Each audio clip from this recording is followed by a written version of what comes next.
Assalamualaikum warahmatullahi wabarakatuh. Yang saya hormati Bapak Abdul Khalik selaku dosen dari mata kuliah dasar kewirausahaan beserta teman-teman semuanya, terkhusus untuk teman-teman kelas FID. Saya mewakili dari pemakar hari ini. Kami dari kelompok 10, saya sendiri Alvina bersama teman saya Akrim, Awalia, dan Siti Komariah akan menyampaikan materi dengan judul Etika Bisnis.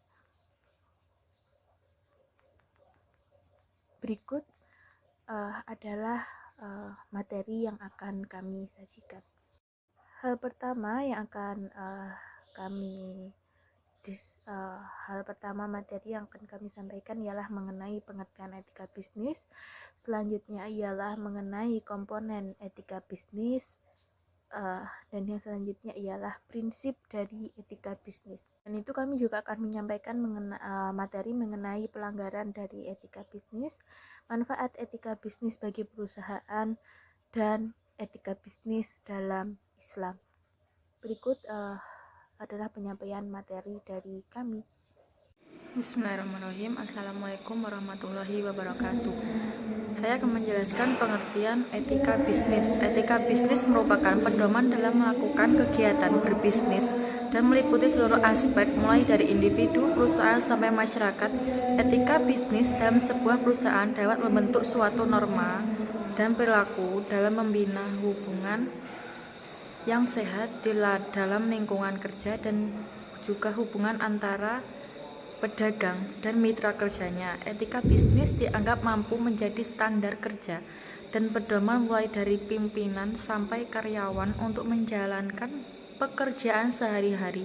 Karena dalam berbisnis tidak cukup hanya mengadakan kecerdasan, keterampilan, atau kewibawaan.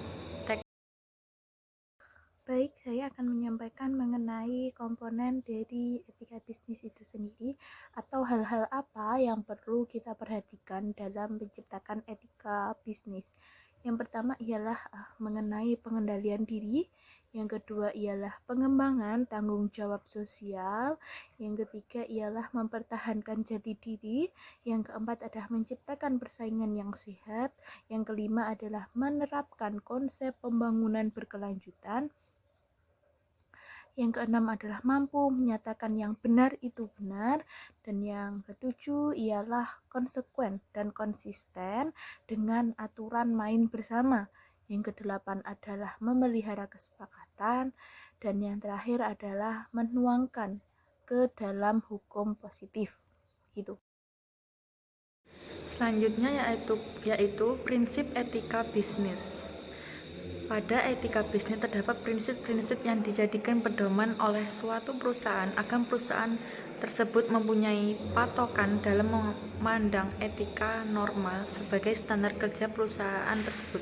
Prinsip-prinsip berlaku dalam kegiatan bisnis tidak bisa lepas dari kehidupan kita sebagai manusia. Prinsip-prinsip etika bisnis biasanya terkait dengan sistem nilai yang dianut oleh masing-masing masyarakat sekitar. Prinsip-prinsip etika bisnis menurut Muklis. Yang pertama, prinsip ekonomi, yang kedua, prinsip kejujuran, dan yang ketiga, prinsip niat baik, dan keempat, prinsip adil, dan yang terakhir, prinsip hormat pada diri sendiri. Selanjutnya, prinsip-prinsip etika bisnis menurut Sony Heraf. Yang pertama, prinsip otonomi, yang kedua, prinsip kejujuran, yang ketiga, prinsip keadilan, yang keempat, prinsip saling menguntungkan, dan yang terakhir yaitu prinsip integritas normal. Saya akan menjelaskan mengenai pelanggaran etika bisnis. Pelanggaran etika bisnis akan merugikan pihak lain dan merugikan perusahaan itu sendiri. Bagi pihak lain, pelanggaran etika bisnis akan menimbulkan kerugian, misalnya berupa kerusakan alam. Selain itu juga terkena penyakit, adanya kerugian negara, begitu. Pelanggaran etika bisnis juga akan merugikan bagi perusahaan itu sendiri, yang pasti reputasi mereka, nama baik mereka akan rusak ataupun hilang karena telah berbuat kesalahan, ya, yang begitu fatal, mungkin mereka mungkin bisa kehilangan nama baik mereka dalam waktu yang singkat atau cepat. Selain itu, ketika reputasi mereka jelek, maka orang-orang konsumen itu tidak akan percaya lagi dengan produk-produk mereka. Konsumen tidak akan, masyarakat tidak akan lagi percaya dengan perusahaan mereka ini, begitu.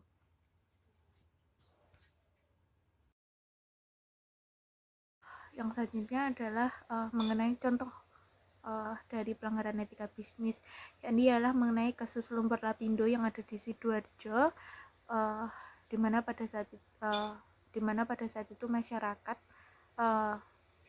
terkena dampaknya karena semburan gas, dan sampai saat ini mereka mendapatkan dampak, yakni rumah mereka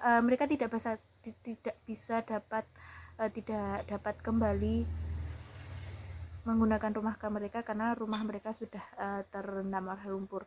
Selain itu adalah beberapa hal yang pernah sempat viral adalah mengenai pembuatan tahu yang menggunakan pengawet, yakni formalin, yang seharusnya itu tidak boleh digunakan di dalam makanan. Di sini saya akan menjelaskan tentang manfaat dari etika bisnis. Beberapa di antaranya manfaat dari pelaksanaan etika bisnis yakni dapat meningkatkan kredibilitas suatu perusahaan karena etika telah dijadikan sebagai corporate culture. Selanjutnya adalah dapat membantu menghilangkan gray area atau kawasan kelabu di bidang etika. Yang ketiga adalah menjelaskan bagaimana perusahaan menilai tanggung jawab dari sosialnya. Yang selanjutnya adalah mengatur diri sendiri atau self-regulation bagi perusahaan. Dan yang selanjutnya yaitu perusahaan yang telah go public dapat memperoleh manfaat berupa meningkatnya kepercayaan para investor. Yang selanjutnya dapat meningkatkan daya saing atau competitive advantage dari perusahaan. Dan yang terakhir yakni membangun corporate image atau citra positif bagi perusahaan. Menurut Alonso, etika bisnis ini sangat menguntungkan baik jangka pendek, jangka menengah maupun jangka panjang. Nah, beberapa di antara manfaat menurut Alonso yaitu yang pertama akan dapat mengurangi biaya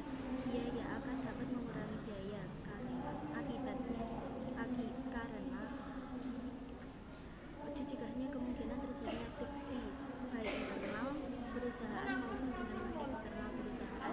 Yang kedua adalah dapat meningkatkan motivasi bekerja. Selanjutnya yang akan saya jelaskan di sini adalah etika bisnis dalam Islam. Dalam ekonomi Islam, bisnis dan etika tidak harus dipandang sebagai dua hal yang bertentangan. Bisnis yang merupakan simbol dari urusan duniawi juga dianggap sebagai bagian integral dari hal-hal yang bersifat investasi akhirat. Etika bisnis dalam Islam adalah sejumlah perilaku etis bisnis yang dibungkus dengan nilai-nilai syariah yang menekankan halal dan haram. Jadi perilaku yang etis itu adalah perilaku yang mengikuti perintah Allah dan menjauhi larangannya. Prinsip dari bisnis dalam Islam adalah permissibility of things, di mana sebenarnya segala sesuatu diperbolehkan kecuali hal-hal yang kemudian dilarang oleh ajaran Islam. Dan selanjutnya di sini terdapat jiwa, dan materi terakhir yang akan kita bahas adalah jiwa bisnis yang harus dimiliki seseorang, jiwa bisnis yang harus dimiliki oleh seorang muslim. Seorang pembisnis muslim pastilah harus memiliki jiwa bisnis yang sesuai dengan ajaran agama Islam. Nah, beberapa kriteria jiwa bisnis dalam Islam yakni harus memiliki pemahaman terhadap bisnis yang halal dan haram. Dan yang kedua adalah selalu berpihak pada nilai-nilai rohaniyah. Nah, nilai rohaniyah merupakan kesadaran setiap manusia akan eksistensinya sebagai ciptaan Allah Subhanahu wa Ta'ala. Yang ketiga adalah praktik bisnis sesuai dengan syariat yang benar, yaitu harus terdapat kesesuaian antara aturan syariat Islam dan praktik bisnis yang dilakukan. Dan yang terakhir adalah berorientasi kepada ibadah kepada Allah Subhanahu wa Ta'ala. Sekian video atau materi yang kami sampaikan. Bila ada kurangnya kami mohon maaf.